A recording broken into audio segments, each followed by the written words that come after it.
नानाजी तू गप्पा बस, मध्ये बोल नकोस. आणि हो, आता तू इथंच राहायचं.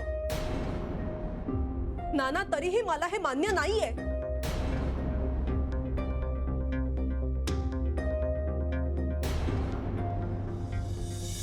आणि एक विसरू नका नाना, या घरावरती जितका तुमचा हक्क आहे ना तितकाच पंकजचा आहे आणि माझाही आहे. कारण पंकज तुमचा मुलगा आहे आणि मी तुमची सून आहे.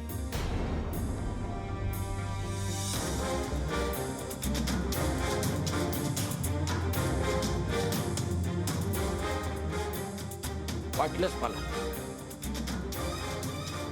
तू तू तू म्हणत होतीस ना, कशाला मृत्यूपत्र. बरं झालं आधीच बनवलं ते मी. या घरात अशी नतद्रष्ट सून आणि तिच्या ताठाखालचं मांजर बनून राहणारा मुलगा असेल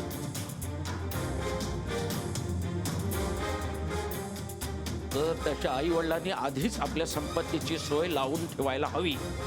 हवीच.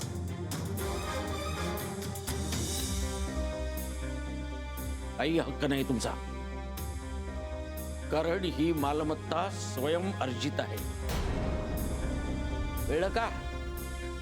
कॉन्व्हेंट स्वयं अर्जित, सेल्फ अर्न. तेवढं कळतं मला.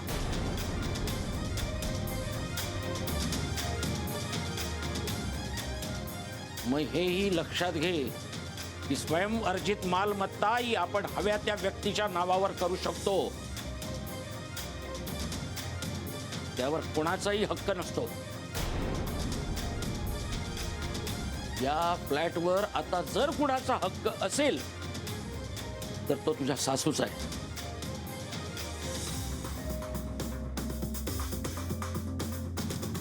तुझा किंवा तुझ्या नवऱ्याचा नाही.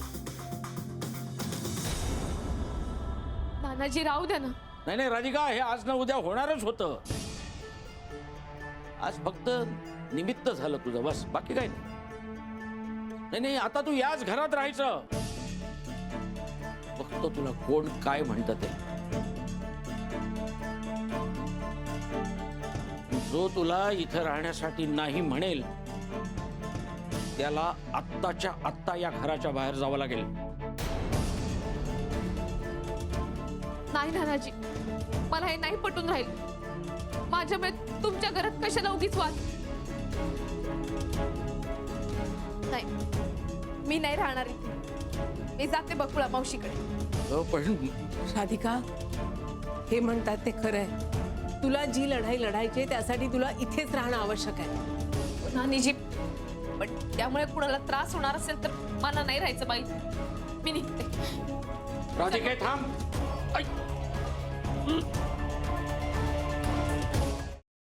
सफरचंदाचे काप नीट परतल्यानंतर त्यामध्ये दालचिनी पूड आणि मध घालून पुन्हा नीट परतून घ्यावं. बटर लावलेल्या ब्रेडवर सफरचंदाचे तुकडे, बदामाचे तुकडे, टुटी फ्रुटी, डार्क चॉकलेट आणि मीठ घालून दुसरा ब्रेडचा तुकडा त्यावर ठेवून वरच्या बाजूला बटर लावून घ्यावं. एका बाउलमध्ये स्ट्रॉबेरी सिरप आणि क्रीम घालून सॉस तयार करून घ्यावा. तयार सँडविच पॅन मध्ये बटरवर ग्रिल करून घ्यावं आणि स्ट्रॉबेरी सॉस बरोबर सर्व्ह करावं.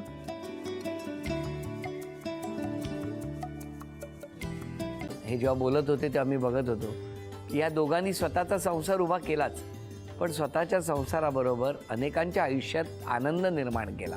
तो आनंद महत्त्वाचा. हसत राहा, आनंदी राहा असं म्हणत शुभेच्छा देऊया.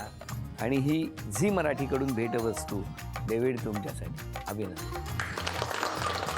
आणि वहिनींना तथास्तू पुणे यांच्याकडून ही पैठणी.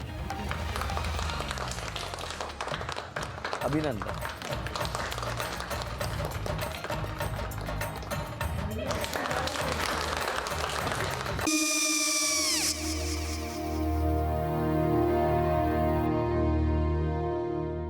काय गो? हा काय झालं? काय झालं काय? आले, मी निकाल लावून आली. हो, पण तिची आईच काय बोलली? तिला वाटलं का सगळ्या निशाने आपल्या चुका कबूल केल्या का? आई, मी चांगलं सुनावून आली आहे. त्या तिची बाजू घेत होत्या, पण मी लक्ष दिलं नाहीये. खूप झालं. खूप झालं आता. चांगुलपणा खूप झाला. मऊ दिसलं ना की कोपऱ्याने खणतात ना माणसं, ते असं. अगो पण आईच म्हणली काय तिची, पटला काय ती का? मला माहिती नाहीये. आई मी तुम्हाला नंतर फोन करते. हो आणि आई बाबा जे बोलले त्याचं वाईट नका वाटून घेऊ. सॉरी. सॉरी काय त्या नेहा आले.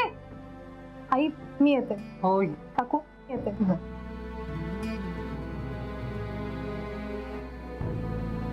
सावकाश जाग. हो हो. मग काय काकू, कधी उडवता लग्नाचा बार? बघूया.